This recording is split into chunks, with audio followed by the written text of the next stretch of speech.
Hello, welcome back to Bald and Board Games. I'm Bald. I'm bored. I'm bald-ish, actually. I didn't get a chance to really shave, so that's why I'm wearing a hat today. This is And he yells at me every week Bald and when Board I Games don't hat. do it. Mine wasn't done because my sink was broken and I could not do it. You have a shower.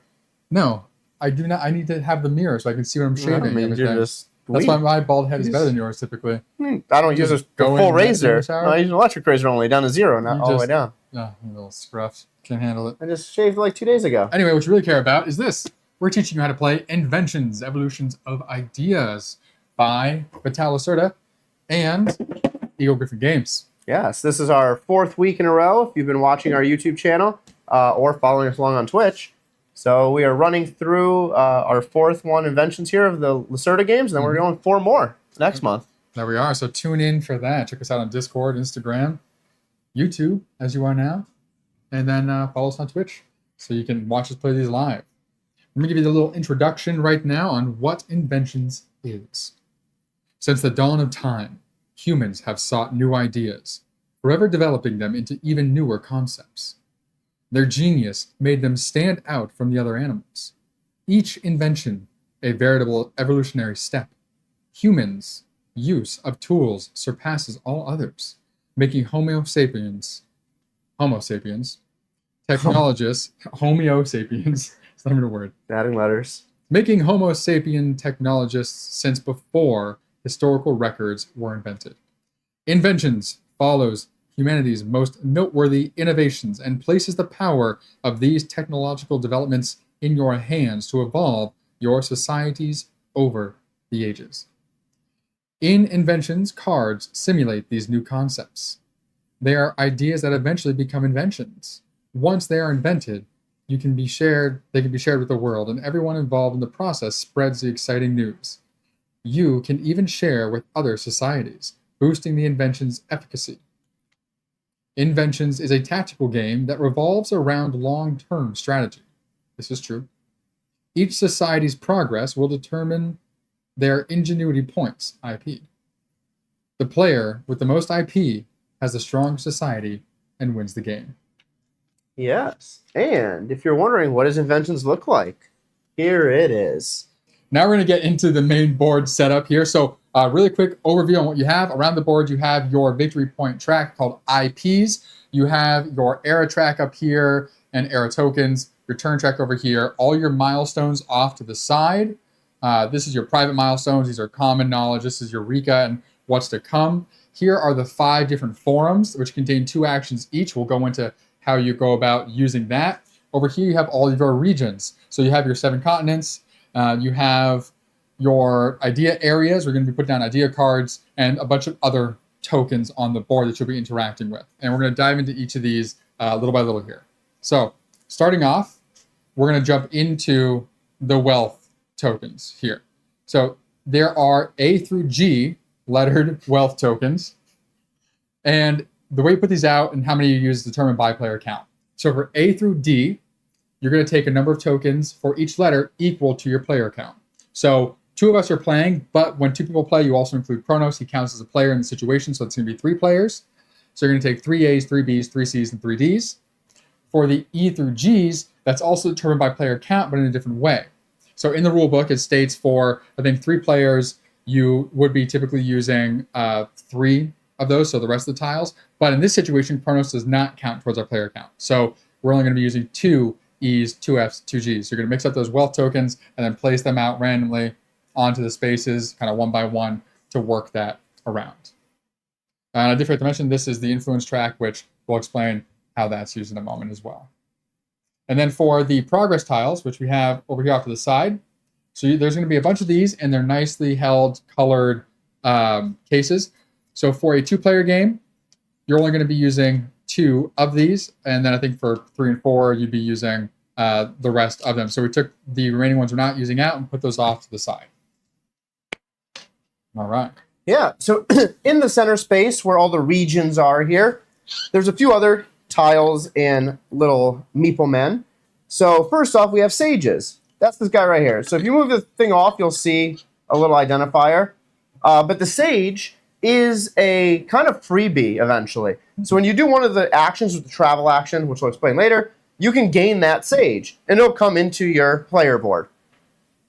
If the sage is not there, it has a whole separate action underneath. Also, directly below it, you have an associated set of tiles. So when you do the sage, a travel action gain the sage, you have tiles here that are randomly shuffled and laid out. So I believe there's about 12 or 14 tiles in the box. On the back side, all of them say 2. So we put them face down on the 2 side, shuffle them, and just laid out the 7 here. We then have the specialist tiles right here on top of each of the 7 regions' Innovate side. Each of these, as you can see, have different identifiers. Each of them will have a benefit, which is the benefit you gain when you go there. It also has the required amount of specialists that are required from your own player board to be able to utilize that location. And then next up, on the left side of the board, we have milestones. So these are lettered A through F, and not A through G. that's what's yeah. So you have 3 tracks. Track 1 here is your private track, associated by color to match the player count. Track 2 is your common knowledge track. So everybody has the knowledge, which that's why letter A is there. It'll progress throughout the ages as technology would develop. And then you have your Eureka track, which is just off to the side of the board. They give you a nice little board setup that you can place there. Mm-hmm. And then D, E, and F to start the game will remain just off board or just off screen as well. And those will cycle through as the game progresses and as you identify different technologies and invent them. Yeah. Or learn them, not invent them. You're learning the technology to use to invent things. It's a fun concept because if you figure out something ahead of time before anyone else can use it, then you're kind of ahead of the game there. And then ultimately it does become common knowledge overall. So it's a fun way that they have imitated what happens in real life. Yeah. Which is great. So these tiles are going to be tied to all of these idea cards. So the way you're going to set up these idea cards is first you're going to separate each of the numbered cards by their number. So 1s, 2s, 3s, 4s, 5s. Okay? And next what you're going to do is you're going to take 5 of the A cards, the number 2 A cards, and you're going to put them out onto the region except for 2 spaces. The space that has this light bulb for sharing and this little paper light bulb for ideating, you will not be placing an idea in those spaces. Next, you're going to find the B lettered number 2 cards, and each person is going to get one of these that equals their private goal. So here in red, it says cotton, and that's where I'm starting. Cotton, because to do silk, I need to know how to make cotton. And then for Steve, he would have mining, because he's on mining. Yep. Chronos does not get a card. You can just kind of throw it off to the side, but the remaining number 2 B cards are put to the side anyway. Yep. So then you have the number 1 cards, which you're going to randomly give each player 2 number 1 cards. These are your initial inventions that you have, and really their whole purpose is to give you 2 chain actions from the very beginning and potentially help you towards your goals. You can see the backs are different. On these ones, they're just single-sided. So 2 randoms of those each person will get, and those will go on the left side of your board. Then lastly, we do over here have the stack already put together, but so the way we're going to stack that up, of course, is with the invention side down, so the idea side up, and you can tell based on the card. So it has a little light bulb up here in green for invention side. You want that face down. It doesn't really matter. It matters when you put it on the board for the most part. But you're going to stack it with the higher number, so 5 or 6? 6. Go to the 6. 6 in the bottom, 5, 4, 3, 2, all the way, 5, 4, 3 actually, all the way to the top. And then in turn order, which will be determined randomly, each person will take the top card from that deck and place it down here. So I have a sundial worth 3. Steve has his, and you'll notice in red that milestone may not be out on the board yet that you can actually get. So like I need mathematics, which is way over here. So there's a move I'd had to do to get access to that before we could build these. But that is the general setup for the idea cards. Yeah, and that covers the game board. Mm-hmm. So as we move into the next step would be player board. So player board, you're going to get a little box full of a bunch of player tokens. You're going to match that to the color of your game board. So I am playing as the orange character, so I get all of the orange tokens and dials. And yep, that's the little box. Nick likes to keep them in the box. I take them out of the box. I like organization. I have them perfectly organized. You're just out on the table like a fool. So across your game board, player board, very simple setup. You're going to have 3 of these chain links. As you can see here, you have an X and you have a check mark. You're going to put 2 on the X, 1 on the check mark, because on the game board, you do start with 1 influence, which gives you 1 chain. You're going to take, out of your 30 little meeple men, you're going to take 2 of them and place them in the scholar university location. You're going to place 1 under economy, 1 under culture, 1 under technology. On the top half, that is your home versus your exhausted. On the actual little tile laying section, there's going to be 2 locations that match the symbols on these culture tiles. You're going to place 2 of those there. The third culture tile is going to go in the bottom right corner of your player board. You will then have 4 influence markers matching the symbol directly underneath it in the little hole. And then you'll have a 5th that'll just remain off the board until we get to the pre-game setup. You will have 3 action markers. 2 are called seasonal, and then you have an epoch pillar, which is kind of cool. The epoch pillars are all different based on what color you play. Fun. So that's a little fun. You will have 4 of these inspiration tiles. Those will just sit off to the side of your player board until you utilize them. And you'll also deal out 3 milestone cards per person. Yep. And that'll be part of your player setup. And those milestones, there are 3 different types of milestone cards. So you're going to each get 1 of each type. Yeah, so right on the milestone or the goal cards, you have 1 that looks like the travel action. Or goals, not milestones. Yeah. Sorry, mixing up. We're always used to milestones in a lot of games. Yeah. We have 1 with a flag, 1 with the little globe travel action, 1 with the little innovate idea or light bulb. Like Nick said, you shuffle them up. Yeah, it's the influence. Influence light bulb. You shuffle them up, each stack, hand 1 to each person. We will go over what they mean in a moment. And those just sit off to the side for you to utilize and hopefully obtain as you play the game. Cool. All right. So we have Chronos we're playing with. That is this handy little gentleman here, and we have the upgraded one, so he's nice and hefty. He is made of metal. So Chronos, the way you set him up is you're going to choose a player color that's not being used. And when you play a 2-player game, you always use Chronos. He's there to kind of get in the way, but you can find a way to make him work for you as well if you can see his movement pattern and remember that. So on the board, typically you would have a pillar of his. We have this extra Chronos meeple, so we like to use him instead. And then he has his own little thought bubbles, his own little influence bubbles. So 3 of these will go up here between the 2 to 3, 3 to 4, and 4 to 5 sections. And then you're going to also collect all of his little individual citizens as well, his turn order marker, and his era track. And that's how you collect Chronos. So once you have all of Chronos' meeples, all of his pieces and parts, and all of his parts put on the board, you're going to randomly determine turn order. Then in reverse turn order, each person is going to choose a location to be their starting location. So I am going last, which means that I get to go first here. So I would choose any of these that have an idea card attached to them.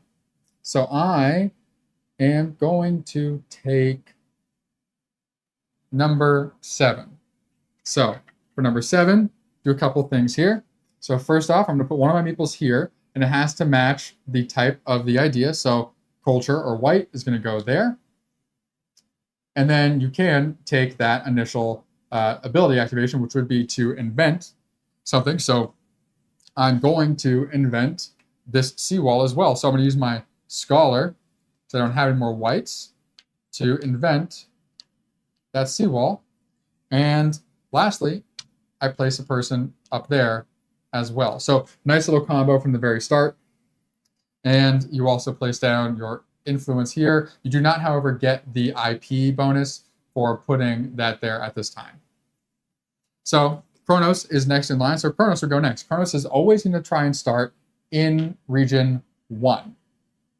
If for some reason I had put my individual there, then he would go on to region 2 and so on. So there needs to be no player there. There needs to be an idea there, or else he will move on to the next, looking for something that meets that qualification. So he's going to go here, number 1. Place one of the guys out there in his region as well, and then place down the required amount here. Now, he does not get the benefit. He doesn't have an IP track that he's tracking victory points. He also wouldn't have invented anything. So Chronos does nothing here at this moment except for place his people down and himself. And the influence marker right there, just like everybody else, but he doesn't get anything from it. So then Steve would go and he'd put his people down. And it would be interesting if we played Chronos with IP, like to see if he actually beats us around the board. Yeah. Just without, he doesn't get miles or goals or anything. Yeah. We'll just see if he can beat us. We keep wanting to say milestones. Yep. So I am going to decide to go right here. So I'm going to place mine down here. Nice. So this is going to be technology. Requires here. I get 1 influence. Nice. So move up on the board already. And then one of these will go into region number 2. And that could be a really smart move because you stop someone from getting 6 IP or 6 victory points real easy early on in the game. Yeah. So good move. All right. So then once everyone has done this, any location that has an idea card but doesn't have somebody at it gets discarded, removed from game. All done. And that is your Stone Age setup round. And now you're officially ready to start playing. Yeah. All right. So the core of the game is very simple. It's presenting an idea, inventing the idea, innovating an idea, and sharing the idea. And that's really what you're trying to do this entire time. The innovating of the idea is optional. It doesn't have to be done to share the idea. But you're going to be going round and round trying to figure out ways to invent ideas that you want and collecting bonuses that you need. Yep. The interesting thing, though, is you do not need to present the idea to invent it. Mm-hmm. So, as we've seen in real life, where Tesla presented the idea, no, not Elon Musk, I know. Nikola Tesla presented the idea of electricity, and then Edison came around and was like, hey, I'm going to invent that instead. So, if an idea is already presented, anyone can invent it. But in order to invent, you do need the idea to exist to begin with. So there's a couple key concepts to understand before we dive into the in-depth stuff in regard to the game. So first up is the forum and those main actions. So there are 5 different forums, and there are 10 total actions, 2 per forum. In this area, you'll be placing down your pillars. Placing a pillar means you're doing that action. When you go to place another pillar, it cannot be in the same forum as your previous one, and it cannot be in the same spot as your previous one, unless you have something that dictates otherwise. If Steve has his pillar there, and I choose to go here, nothing happens. I can do my travel action, we're good. If I decide to go here and use the same action he is doing, he would get an influence on that influence track. The influence track is what determines how many of these chains that you get. Starting off, in this section, you have 1 chain. The moment somebody gets up here, at the start of your turn, you would start with 2 chains, and up here, you would start with 3 chains. Now, be cautious and wary that at the end of a round or an era, this will go down by 1 if you're in this section. If you're up here, this will go down by 2, which we'll cover again at the end of era steps. So you get chains equal to where your pawn starts each turn.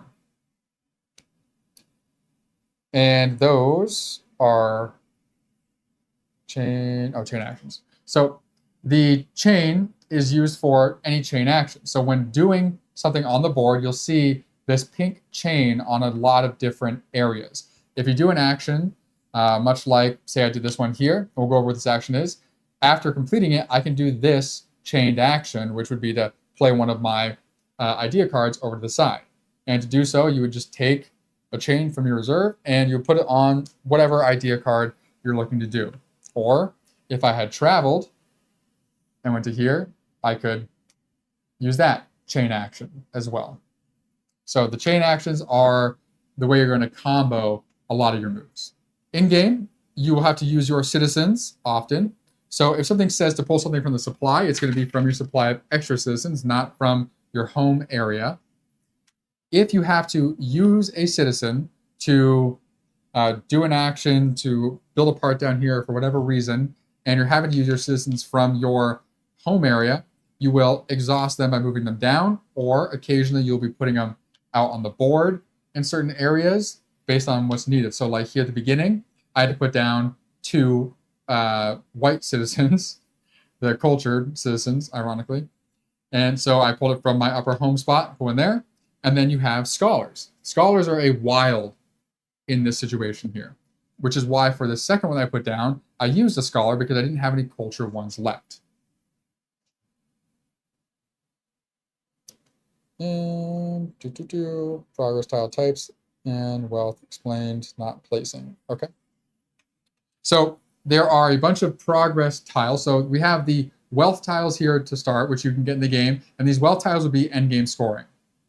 And when you collect them, you'll put them on your 4 areas down here at the bottom, which we'll go into more depth in a moment. Then there's 3 different types of progress tiles. There are technology progress tiles, the brown ones, which give you a one-time bonus action that you can use when using another action, and that can go either way. So some of them say when you invent, you can then share, but it also means that if you share, you can then invent. So if you use either one of those actions, you can flip that tile over, paying its cost, to use the other action associated with it. The blue economy tiles, progress tiles, give you a bonus whenever you use your economy token. You put it on the tile, you get that bonus. And usually it's when doing something, you put this on there to do this, or it's an immediate benefit. And those tiles can only be used at certain points in the different rounds, either step 1, 2, 3, or 4. Next, you have your white cultured tokens. So those give you a benefit whenever you're doing anything. They're a constant benefit that's on your board. So for instance, if I was looking to do something where I was required to have more people than Steve in one spot, and Steve had 4 and I only had 1 guy, one of those tokens will let me say, no, my 1 guy beats your 4. So it's a bunch of those sort of things. All right. So as the game progresses, you'll be going age to age. So similar to how the world would go as you invent things and as things progress, the ages will move on. So you start in the Stone Age, which was the basic setup we already did. That is the start of Era 1. And across the top, you can see 6 eras. Era 6 will be the Computer Age. So as you progress age by age, you're going to do 2 action sets and then an epoch action. So we'll explain that on the main game board, but those are those pillars that Nick was mentioning. And then as you cross over, there'll be some end of round results and actions as well, and you'll start into the new round. And that's where that fun Chronos tracker is too. So you just slide him on down the line as you're going through. For your actual, like, what can you do on the round, that is where this little section of your player board comes in. It's listed perfectly for you. So at the beginning of each round, meaning each turn, so every single time Chronos moves, you'll be able to refresh your chain markers. So if you used 1 over here, I finish my turn. When your new turn starts, you refresh it and make sure it's always equivalent to where your influence is. So it is possible your influence could have moved up or down from the last turn, so you'll add or subtract as necessary. Number 2 is play your pillar. So that is actually playing the pillar onto the game board and choosing one of those 10 possible action steps. 3 is your aspiration tiles. That is these 4 locations down here. So this is not actually playing them onto the board. It's just deciding what they are.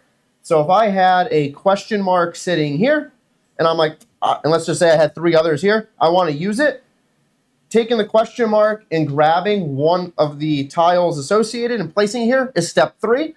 And then step 4 is actually placing it onto the game board, your player game board, wherever you want it, taking the benefit if there is one, and then paying the cost associated as well. I'd be curious if, I don't know if it specifies this in the rulebook specifically, but can you cash in your aspirations ahead of time and just hold on to progress tiles? We don't know. You told me I couldn't. I know, because I don't think it specifies it in the rules whether you can or cannot. But I assume you have to like cash in the ones you're intending to build. Probably. Yeah. So you told me I cannot. So as the turn starts, so we're going to move Chronos up 1 spot. So as the turn starts, I already have my chains ready to go. Nick is jumping the gun. He's not first player. I'm not. Epoch goes down in that first round. You told me to move them. Oh, okay. So we'll start the epoch step. Okay. So we did the refresh. So I have those set. So now I'm going to choose my first action. And we're going to go through what all these actions are. So we're going to start off in the top spot. So action 1 is presenting an idea. So as I mentioned, you can't invent anything unless an idea exists. Presenting an idea is very simple. On the right side of your player board, you are going to have 2 options, as we said in the pregame setup. I'm going to choose one that I have the ability to use. So this origin of language is already out there. That is in the common knowledge left-hand side of letter A. Mining, I have specifically available for myself. So because I don't want Nick to be able to do anything and invent this for me, I'm going to use mining. So I'm going to choose mining. I'm going to go up and place it on the game board. As part of the mining action, you then have to pay for it.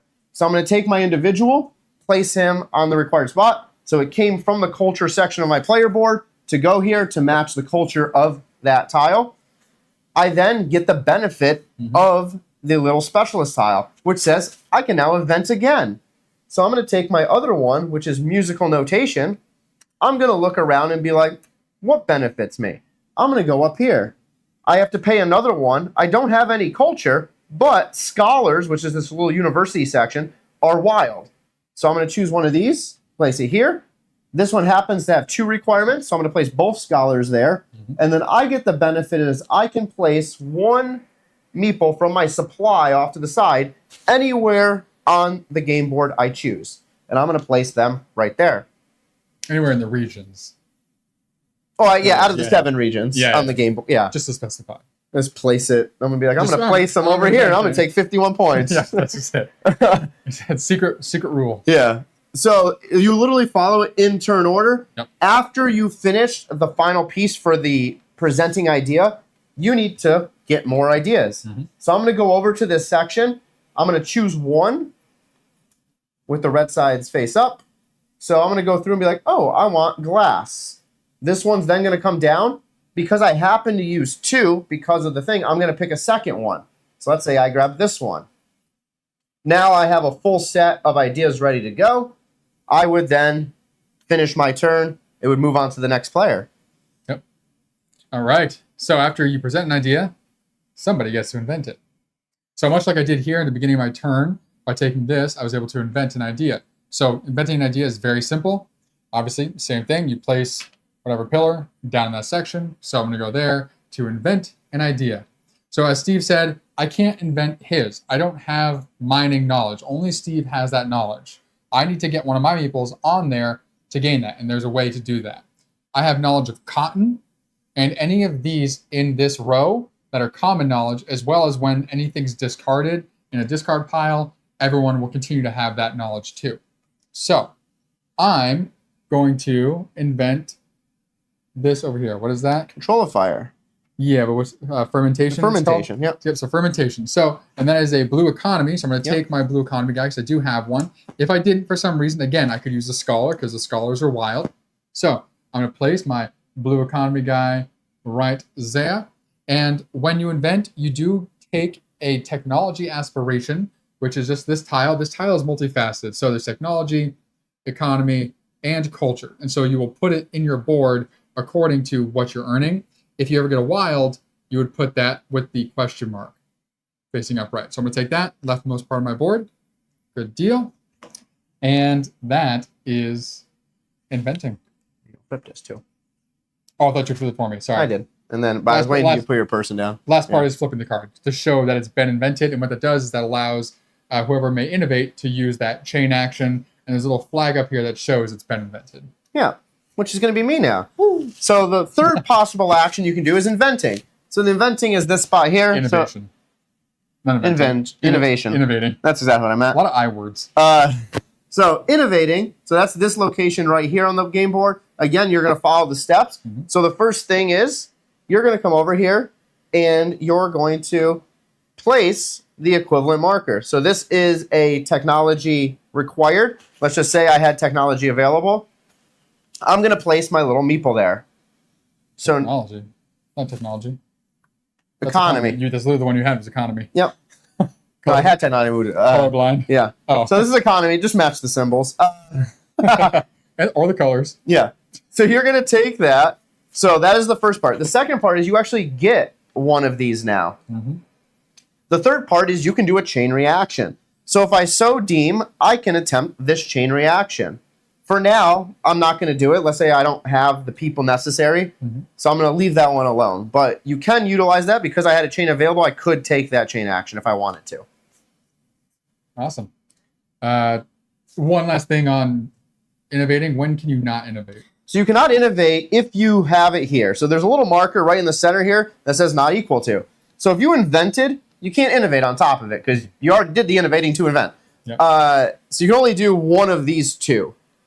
If you were the idea provider, you can also innovate or you can invent your own idea. Correctamundo. So then how do you get the benefits from doing any of those three? Well, you got to share your stuff with the world. And that is my next spot, sharing the invention. So you don't have to have a meeple of yours, or you have to have a meeple of yours on one of the three spots to be able to take the share action. So let's say this was blue. Just do that now, it's fine. So I cannot share this invention because I don't have any meeples there. I don't know it exists. I didn't help make it. I can, however... He lives under a rock. I do. And a pineapple under a sea. I can share the seawall because I invented it and I was the idea person. But if all I did was offer the idea, I can still share this idea. Any of us can because we have one of our meeples there. So to share it, all you do is you cash in for the benefits. So all the meeples that are here will go into the region. Whoever was the idea provider, they, what am I blanking on? Get the IP. My goodness, brain is shot. So they're going to get the IP equivalent to the era that's named here for each pawn or each meeple that's on this card. So I had 1 times 2 would be 2. If I had 2 like he does here, then that would have been 4. So I took my 2 IP. Next, you have the individual who invented the idea. They would get this card, and that would go next to the little invention stack. For Chronos, it just gets thrown away. He doesn't care about it. So it's gone. For the innovator, that is where their person goes on there like everyone else, but they get to put an additional one there. Then lastly, like it shows here, you can take a wealth tile from this stack at the spot where you share the idea, or you can take a wild aspirations tile. So I'm going to I'll take a wealth tile. We'll go for some endgame scoring to start. We'll do economy. And this, like the other ones, goes to your leftmost open spot. And if for whatever reason it's full, you can choose to replace one that you want to get rid of to keep that. Or you can choose not to take it. Yep, so that's the main grouping of 4 in order to cycle these little spots. So again, idea, inventing, innovating, and sharing. But there's 6 other actions you can take as you progress. So the next one up right here would be call specialists. As the game progresses and you have meeples out, you may want to move them around or bring them back because you need them for other actions. So call specialists first allows you to get an economy tile. So you place that again in the leftmost spot. You then get to identify a region in which you have meeples and pull them back. So for example, Nick just gave me 2 free meeples on the board. Yep. I'm going to pull those back and be like, oh, cool, this helps me. There's no card here anymore.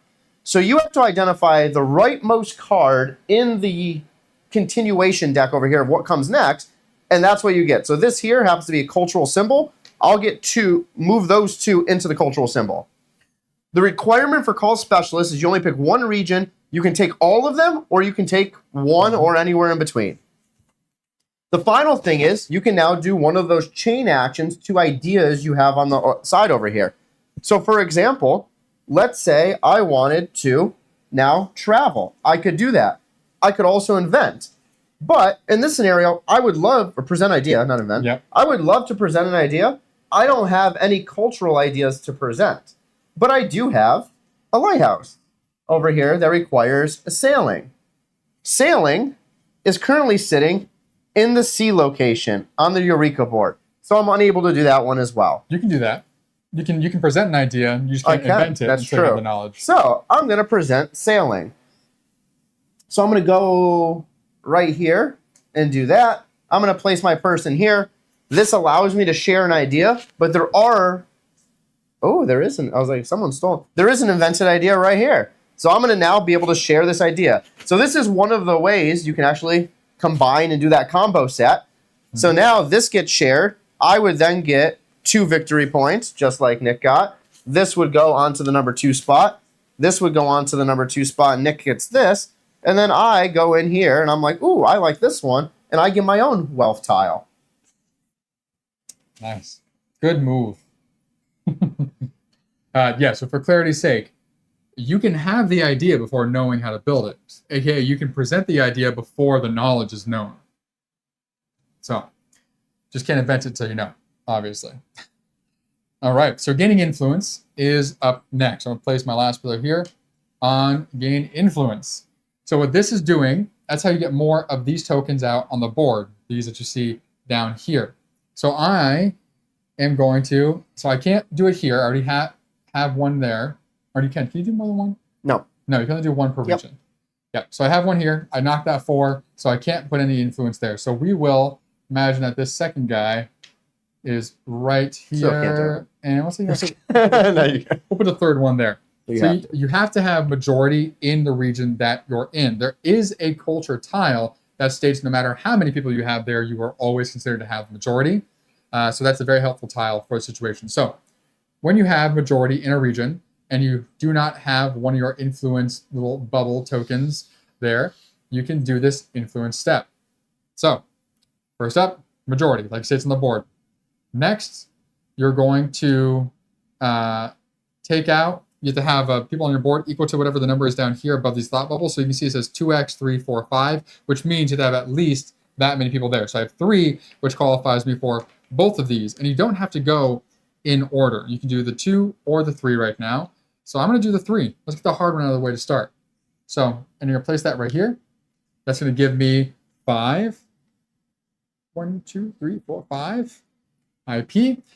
And after placing it, you can then use the chain action to activate any of your placed bubbles. So I'm not going to do that. In addition, when that bubble goes down, you actually get influence. So it's for every face up bubble, including the one you just put down. So 1 and 2 face up, ties me there. With Steve, I'm not going to do the chain action to do anything additional at this time. Because when you do the action on there, you'll have to flip these over so they're face down. Which means in future turns, when I put down my next bubble, let's say I put this one here, I would still only get 2 influence because there's only 2 face up. Where if this is like that, then I would go up by 3. And that's the end of gain influence. Yeah. So again, as each round goes through and you actually go from era to era, you would be pulling back these tiles on these pillars, but we're just going to move one down here. Yep. So the next action you have is traveling. Traveling is moving around the board. So you're not actually stuck where you put your meeple. You can call them back, which we'll get to, but you can also move them around. So first thing on travel, you're going to get a culture listed here because you're more cultured traveling the world. Then you choose one and only one, unless you have a tile that says otherwise, meeple to move from one region to another. There is some requirements here. Number 1, I can, let's say I had a person here, I cannot just hop over here. So I can't, there's no planes yet. We're in the Stone Age. You have to go across the blue lines. So as you can see here, for number 2, it connects to 3, 1, 5, and 4. Number 3 only connects to 2 and 4. So you have to follow the blue line. The one thing here is for 4, there is a blue line with an arrow that connects to the arrow over here. The Earth is not flat, so therefore you can travel from Western Asia to the United States. I don't think we ever did that. Eastern Asia is the United States. I have. Did you do it in not in this. I didn't need to in this game, but in our test game I did. Ah, gotcha. So, in order to travel, again, we're going to pick up 1. So I'm going to take this person, move them there. So it attaches. We move it right there.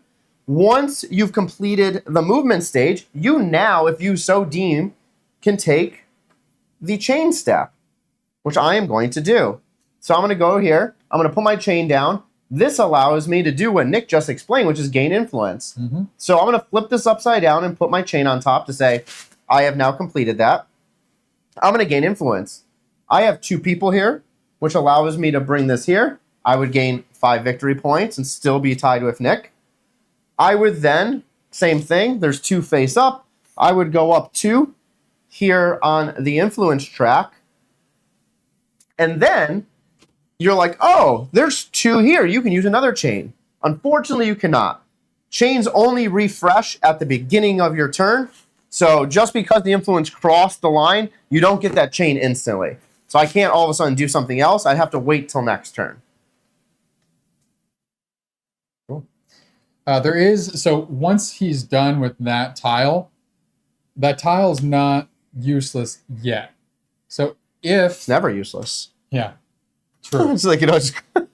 Well, all I get is we flip it over, it's done for. Like, you've done it, you did it, that's it. Yeah. So it remains useful is what I'm trying to say. So if he did that same action by moving there and use one of his chains, and if you see that it has the IP side face up, then what he would get is IP equal to every single tile that's face up showing their IP. So 2, 4, and 6 he would get because there's 3 on this board that are facing that. Afterwards, they'd flip back.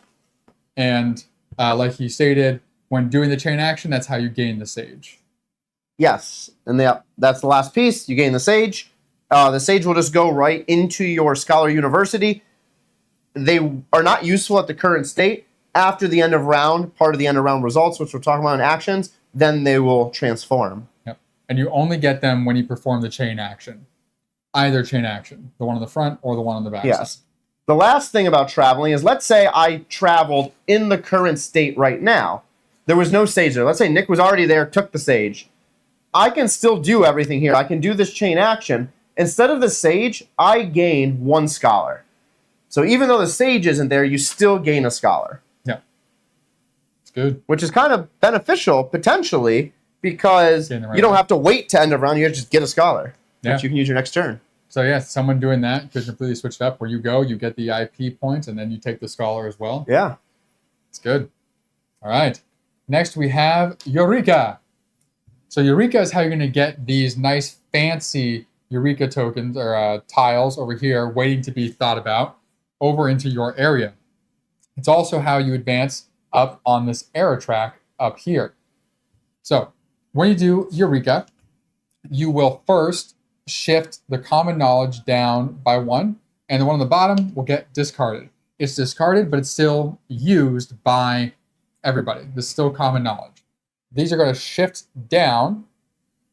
Yours is going to come up to the top. And the way this is orientated is the letter that is next in line will be always the top. So B always in front of A, C always in front of B, and so on. And that's why things shift down in that fashion. So next you're going to go over to your Eureka area for your tiles here and choose one over there. What do I need? I need mathematics for my sundial. So I'm going to take mathematics. That goes here. You place one of your guys on there. You do not gain this benefit when you place your person on there. Once they're placed on there, now I'm going to move my arrow marker up to match the number that's shown on the tile. So I go to arrow number 3. When moving up to arrow number 3, there are 4 options, and the options are different in each arrow. So you choose where to place your meeple and take the action accordingly. So this one here at the end is the same on each one. That is adjusting the turn track. So I could put myself first if I don't want to be last. Next, I have adding someone from the supply to the region. I could innovate, or I could increase my influence. You know what? I don't mind the turn order. So I'm going to go with increase my influence by 1. Because on my next turn, I really want to start off with those 2 chain tokens. I think that could be really beneficial. And that's Eureka. Yes, it is. So, the final 2 down here is all about diplomats. So, the first one is sending diplomats. So, to send a diplomat, you would look over to the left-hand side here in that private track, and you would take... Or common, valid. You would take a meeple and choose one of them. So, I'm going to look, and I'm going to be like, oh, what benefit do I really want out of these? And then you look across the game board, you see what can help you. You cannot place it on your own. So mining, I already have one. I cannot place it on mining. So I am going to place it on cotton. So now this does, top left, two things. Number one, because someone else was there who is a human player, they gain an influence. So they would move up the influence track by 1. The only reason why that is, though, is because I'm at a higher era than you. Stole my. You just said, you said because of yeah, that. I know. Getting there. Oh, well, you said because they're there. You did. That's not the case. Because they're there, because they're higher, because this dude did Eureka, is what I was going to say. Well, you could have gone. Never mind. If I was in 2, you could have gone here. If I was like, this is my normal. That was my 2, and you went there. Oh, true. That's what I was saying. I'm just clarifying. Oh. It's not because there's someone there. It's only because you're a higher age. Yeah. Yes, because you did the Eureka. You're an age ahead. You get that. I would prefer not to give it to him, but I have to. The second thing you get is the actual benefit on that tile. So that benefit there says, and it's not a chain reaction. There's no chain action. So you just get the benefit. Yep. Is I get to add someone to the map. Woo-hoo. So I'm going to grab someone, add them. Let's just say right here onto the map. Nice. If, for example, you did something like present an idea or share idea that allowed you to trigger other things, you then could. So, for example, if Innovate happened to be one of the ones out there, you could then come over here, do the Innovate if it's available, and then use your chain to do the chain next to the Innovate. So it is a nice way to do one thing to gain other things as well. This came from your home, not your supply, right? Yep. Yeah.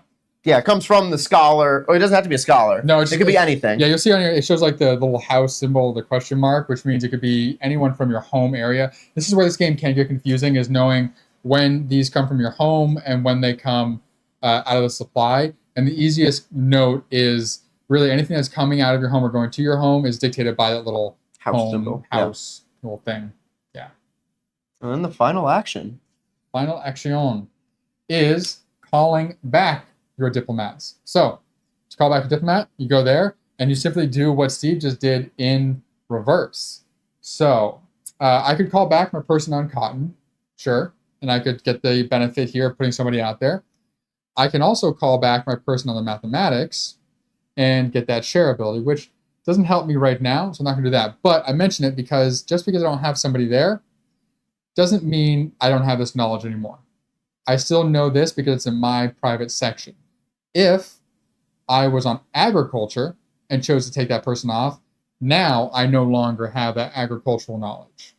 So I guess I'm going to take back cotton. Yep. Yeah.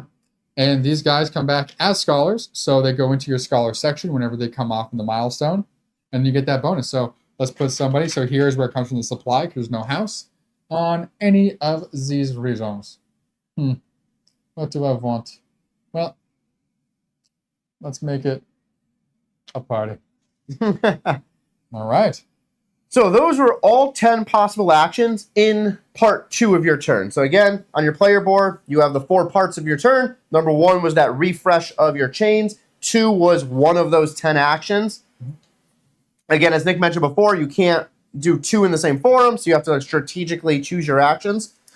3. Well, we have Chronos still for his actions as well. So Chronos' actions. I don't have that right. No, yeah, I got it over here. Oh. Yeah. So Chronos takes actions as well. So what he does first is he always moves. He moves to the next spot in line. So he's going to move over here to this 2 spot with everybody. And then follow that line all the way down to the 2 area. And Chronos is always going to look to try and do those core actions. He's going to look to present, to invent, to share, and to innovate in that order. So first he looks to see if he can present an idea. If he can, great. Idea goes down, pays the price, done.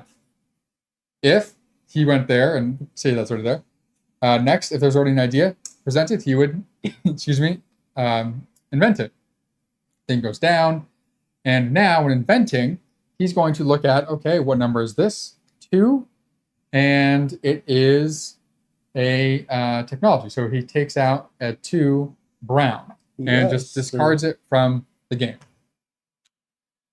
Next in line after inventing would be sharing the idea. So he doesn't innovate at first. He tries to share before he would innovate. So the only way that he's ever going to innovate is if he cannot share. So if it was this situation here where he doesn't meet the requirements to share, just like we would meet the requirements, would be having your colored meeple there, that's where he will innovate instead.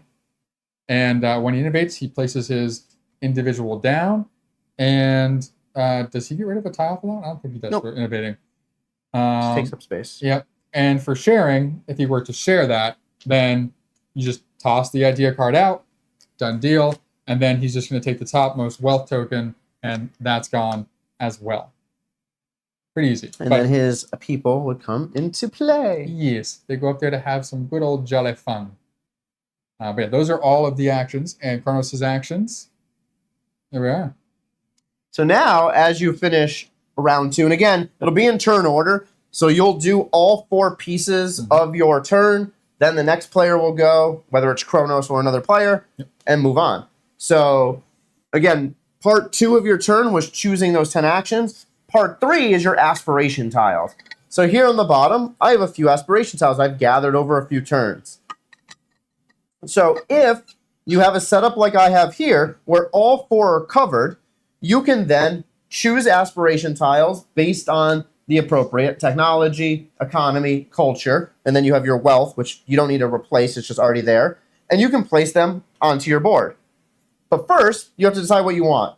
So I'm going to go through and say, okay, this here is a technology. I'm going to go put this off to the side, and I'm going to choose a technology tile that I think I would be able to utilize. So I'm going to bring this tile right here. Actually, I want this tile. So this tile right there. Boom. I would then go through the other colors as well. Based on how we read the rules, you have to choose these during this stage. You have to then use them during stage 4 is how we played it. There could be a version where you can just choose and bank them and just leave them in here.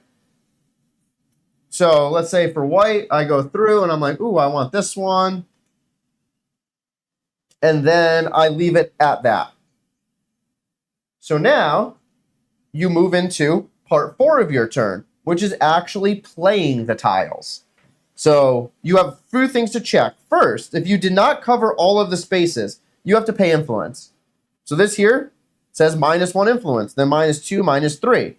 So it costs significantly more if you don't have a full slate of aspirations. Second, based on what era you are in, tells you how many tiles you can place. It's always 1 less than the era. So right now, I am in era number 2. Let's just say I did a Eureka, moved into era number 3. I would be able to do 2 actions. The era is 3, -1 would be 2. So I would then look at my board here and be like, what 2 do I want to play down? So I've already chosen 2 based off of the thing. I would then identify on the game board where I want to play it. So this one, I'm going to put right here. So this says, by placing it on there, I get to take a person from my supply and place them as a scholar. I then am placing the second one. This one, as I place it, also costs 1 matching thing. So you have to exhaust a unit matching. Because there's nothing else around, it just costs 1. A unit. A meeple. No, scholar, a specialist. War game mentality. Yeah. Place your units. The second one, I decide to place here. The reason for that is this would cost me 1 culture to use. Because it's attached to someone else, it would cost me an additional 1. So this would normally cost me 2 to play. 1 culture for the placement, and then 1 culture for having an adjacency. This allows me to decrease the requirement by 2. So that becomes a free tile. I am now maxed out because I could only play 2 because I'm in era 3. If I was in later eras, I could play more. Once I've then completed this step, if there was something that said step 4, so for example, if I had this tile down over here, and I wanted to play something that would cost 2, I can then use my little requirement. So any one of these here, you can use the requirement when it tells you to. It explains it in the player aid, but that you have to have an open economy marker token to be able to play it. Once your turn is done, you'll then move on to the next player, and they would take their turn. And a word note about these tiles here too. the bonuses that they're being put down on, you gain immediately. So if you don't have the cost to pay for this tile, so we'll say Steve only had one culture, right? He didn't want to use up. So he had this. I guess you have a scholar, doesn't matter. Yeah. And he went there. He gains a culture for that spot. Yep. So he would automatically gain one, and then he could use that culture plus the scholar that he has to pay for that. So this bonus on the board comes before the payment for having to put it there, which is kind of nice. Definitely. Yeah. Same thing with this. So if you played, again, you played this one down, this one would cost 2. 1 for the attachment, 1 for the normal requirement. I then pick this up. I can then play this right on top and make that 2 equal to 0. Yeah. So this little section of the board that you have, it can be its own like little puzzle within the larger puzzle of the game. So a lot of fun. Yes. But that is pretty much your turn. There's going to be 3 of those. Like Steve mentioned earlier, the first 2 will be moving around and placing your seasonal pillars. And the last one being your epoch will be placing down your epoch pillar, the bigger one, moving it to wherever it's going. And when you get past that third one, we get into a change of era. So Chronos is going right over that line.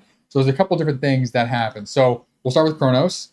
Go over there. So for Chronos, whenever he crosses that line, if he has one of his influence bubbles at the top, that's going to get placed out in the next region that he can go to, provided he doesn't already have a thought bubble there and there's an open spot. If not, it would go to the next one to the right, and so on and so forth. He's always going to be placing them out. Next, his little arrow marker will hop to the rightmost space available. So here he hopped to that turn order portion. If Steve had taken that, even though he's already first player, or that's me. Yep. Wow. There we go. If Steve had taken it, even though he's already first player, then Chronos would just go there. And this is just used to remove options because there is a possibility that someone gets behind in the time. So here, I'm behind in the times. I didn't do this Eureka step. I wouldn't have moved forward at all. I would stay there. But now I have very few options because Chronos will always move forward to the right space. So I can only choose one of those, which is good because I chose this one anyway. Yes. So once Chronos is complete, you start the player era change. So between era 1 and 2, you only do the first 2 steps we're going to explain. Between 2 and 3, 3 and 4, and 4 and 5, you'll do all of the steps. So first step is turn order. So in this example, I had taken that turn order marker. I stay in first. Everyone else behind does not move. So it doesn't matter how everyone else lines up in the eras. The person could be in era 2 and still be in second place in turn order. So only turn order change is whoever takes that turn order Eureka step. And you can choose to put yourself at whatever spot. Like if for some reason Steve wanted to be last, he could make himself last. That is true. And that could be beneficial based on Chronos. So there is possibilities that you can see what Chronos is going to do. And you're like, oh, I need him to go first to take away something I have to do and make it easier for myself. Yeah. So like if he goes and that right card was something that you need, that saves you having to draft the card and then invent the card. If he's moving to a spot where he's going to invent some or present the idea. Yeah. Then all you have to do is just invent it. Or especially if you presented an idea, let Chronos invent the idea for you. Then you can share it and you can gain all the benefits. You could also innovate on it. And you can innovate on it too. Yeah, because you weren't the inventor. Yep. So that is the first step of the era change. Step 2 is influence. So on this influence track, as Nick mentioned earlier, you have some minuses. So because we're in this middle spot, we're all going to shift down 1 spot. Number 3, refresh. You're going to come to your player board. Anyone who's exhausted will get refreshed. Then you're going to go and do the board refresh, which is if you have, or not if you have, you definitely have to have pillars out there. You will take the 2 seasonal pillars only. Your epoch pillar will stay where it is. Mm-hmm. On my player board, I have a sage. That sage is going to convert into a scholar. And this here will go back onto the board. Then you will identify if I had used one of these on top of a economy tile, that would come back into the ready to use section. Moving on, you will do the final steps, which Nick will go over. Yeah, we have the milestones here that we need to shuffle through. So, first of all, if you're playing with Chronos or a non-player character, any remaining tiles in this Eureka stack will ultimately go to them. So, that was going to get that one, that was going to get this one. So that means that all this is going to be shifting down based on these tiles coming in. So we have 2 here. So we're going to go transportation comes off and origin of language comes off because they're A's, they're lesser. This comes down to the bottom. This B is lesser than these B's coming in right now. Boop and boop. And the C's would fill in those slots. So rule of thumb here is the lower letter. So the A's got moved off the board. They're here in the discard. Anything being added to the common track will go in order of letter as well. So the B's go in, everything else shifts down to make room for them. And these C's or any additional Eureka tiles are left over. If you're playing with a non-player character, they come over, forcing all that adjustment. So you can see here, Steve is kind of left in that Era 2 phase. So if this was a real game, Steve would still be back here behind the times. And then you fill in the next alphabetical letter, which would be D. And you have a new Eureka setup, a new common knowledge, and a new private knowledge. And what this is symbolizing is that private knowledge moving over into common knowledge should spend long enough. And then Eureka are those things that have yet to have been thought about.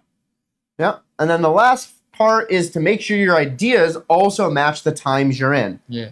So you will go through and identify the 2 ideas on the right side of your player board. If one of them is an era before your current era, you would remove it. So Nick had Silk. He never got to build that or find that idea. We are in Era 3, so it gets removed.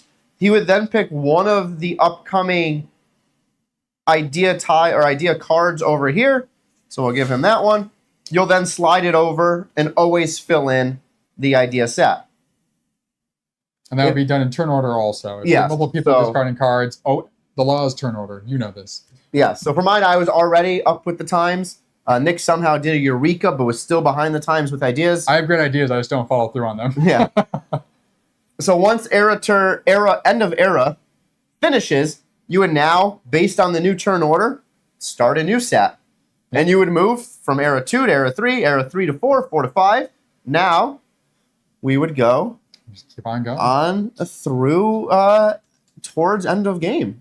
Yeah, so you're essentially just repeating that over and over again. 2 season turns where you're placing out your smaller pillars and an epoch turn where you're having to move your epoch pillar. And you can move it over to the next action space to the side. The rule of thumb with these, again, is you just can't have 2 pillars in the same row unless you have a tile that allows you to do so. So technically you've removed these at the point in time. Actually, you haven't when we're doing the epoch movement. So correct. During the epoch movement, I can't put it in any of these forms, but I could go sideways, is what I was trying to say. But those stay on, like Steve said, and you go through and keep moving. So these will keep moving around and causing problems and giving benefits to people.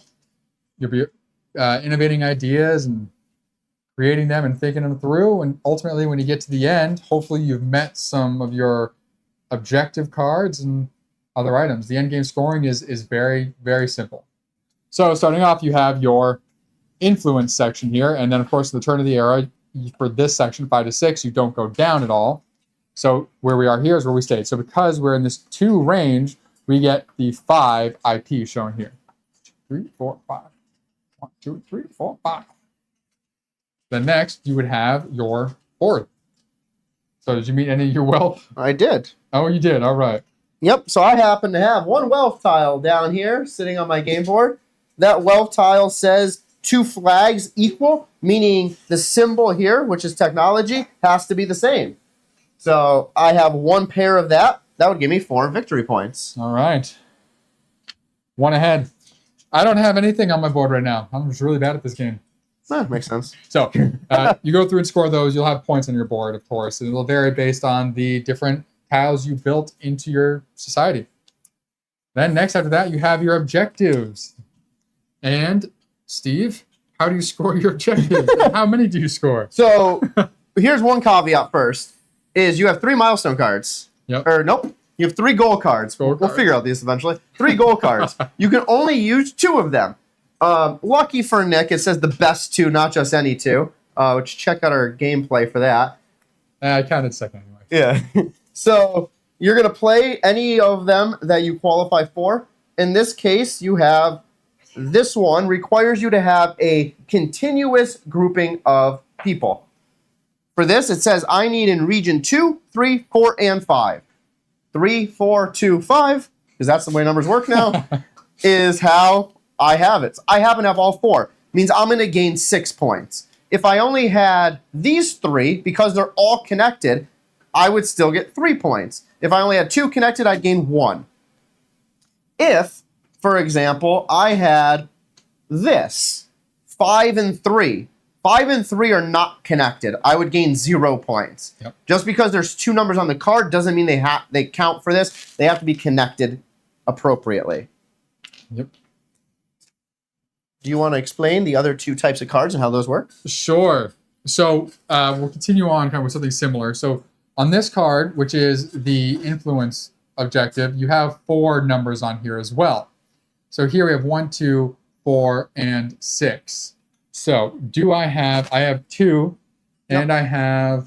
that's it. I have 2. Which counts. So 2 gets me 1 point. I just have one of these. You'll notice there's 4 numbers on the bottom here because you will get the highest number for the number that you matched. If I had 2 and 6, I would only get 3. If I had 2, 6, 4, and 1, I would get the 10. If I had 3 of them, I would get the 6. And for this card, they obviously don't need to be continuous because they can't be except for the 1 and the 2. You just need to have them on the board, and that is having your influence tokens in those areas. Then lastly, you have your invented cards, goals. So here, the one that I have shows a picture of 4 of these green flags, which match the left side of your board, and an equal sign. So this means I have to have 3 equal inventions that match like the same color. So that's, 4, not 3. 4 ideas. And you have 4 inventions at that point. 4 inventions that are either all economy, all technology, or all culture. And these ones vary. Like Steve had one that said you had to have 8 total. Yeah. Some of them say you need to have 3 that don't match. Yep. Yeah. It's so it wants you to be diverse and gather culture, economy, and technology. Same thing with the ones like Nick was showing here too. These numbers will change. These numbers will change. It's always possible. So like this number is not going to say like 7, 1, and 4, which don't all connect. So obviously pay attention to those. And again, you can only score the best 2 of these. Yep. So it might make sense to just ignore one. So like this 8 that I had last game, I wasn't anywhere close. Like going into the last year, I only had 4. I'm like, I'm not going to even bother with this. I know I can't score these 10 points. Yeah. So I'm going to try to at least get a few more points on the other card. Yeah. And if there's ties, there's tiebreakers in the rule book to figure that out. We haven't tied yet. So we haven't had a close game yet. No. That was close. First game I beat you by a good amount. This game I beat you by a good amount. You beat by 9 only. Still, 9's not close to time. Yeah. Like within 3 is close to time. Fine. Yeah. Yeah. Look, you won the how to play. Sure. I stacked the how to play in my favor. Well, you did set it up, so why not? But yeah, so that is Inventions by Vital Lacerda and Eagle Griffin Games. It can be overwhelming at first. There's a lot going on. This one has a lot of kind of interactivity with each other, but once you sit down and play through it, it's not really that confusing. The thing I think that confused us the most was the milestones for a minute there, and because we're playing with non-player characters, if you were all playing, then you wouldn't have to worry about that, because when the milestone thing happens, if you're playing a 4-player game, you wouldn't be automatically replacing someone else's milestone with the newest one. Yeah. Because they didn't learn it. So it would just come over into that common area, which is nice. But a lot of fun. The idea to invention is a cool little trick. Then the interactivity, like, okay, do I want to invent? Do I want to share this and let them bank in on the IP so I could bank in the other stuff or not? Yeah.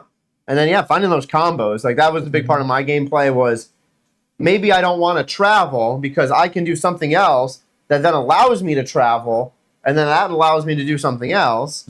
So it's all about tying everything together to maximize your movements. Because in this game, unlike some of the other games, with Weather Machine, we had a ton of turns available. Yeah. This game is pretty simple. You have literally 4 eras of 3 moves and then 1 era of 1 move. So you have a total of 13 moves to get a lot of things done and try to maximize your intellect. It sounds like it's not a lot, but it is and it isn't. Because as you get into the later game, you'll take longer to figure out what you want to do because you'll be trying to create those combos based on what you have in here and here and on the board. And so it can take a while. Like I think Steve and I sit here for almost like 10 minutes at the end for each of our turns to try and figure out what's going on. So that last turn could take you about 30 minutes, depending on how many people you're playing with, to get through. But word of note on that, once you get comfortable with the game and you're playing with people, that whole phase of doing the aspiration tiles, buying them and putting them out can be done while the next person is taking their initial turn. So that way, by the time it comes, back to by the time you get done, you're probably only one person away from your turn. It just helps speed things up. We didn't play that way in our playthrough, because we want to make sure everyone could see what we were doing. But that is an option. Yep. All right. Good fun. Tune in for the rest of our Lacerda games through September. We will have information on when and where we are playing those on Instagram and Discord. Laura will be here. But it will be in front of this camera. That's where we're playing. Yep. So thank you for joining us here at Bald and Board Games. I'm Bald. I'm Bored. And we will, I don't know, something about Inventions.